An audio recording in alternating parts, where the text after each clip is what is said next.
अमरीकी सदर ने एक बार फिर पाक भारत के दरमियान जंगबंदी का दावा करके मोदी सरकार की बोलती बंद कर दी। स्कॉटलैंड में अमरीकी सदर और यूरोपीय कमीशन के सदर के दरमियान मुज़ाकरात में ट्रंप ने 27वीं बार जंगबंदी का क्रेडिट ले लिया। And we do a lot of trade with Thailand and with Cambodia. And yet, I'm reading that they're killing each other, they're fighting, they're in a war. And I say, this should be an easy one for me because I've settled with India and Pakistan, and Serbia and Kosovo was going at it, but they have for a long time, in all fairness, you know about that. And we do a lot of trade with Thailand and with Cambodia. And yet, I'm reading that they're killing each other, they're fighting, they're in a war.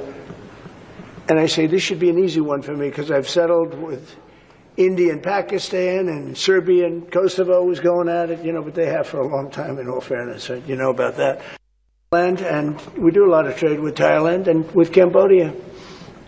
And yet, I'm reading that they're killing each other, they're fighting, they're in a war. And I say, this should be an easy one for me because I've settled with India and Pakistan, and Serbia and Kosovo was going at it, but they have for a long time, in all fairness, you know about that.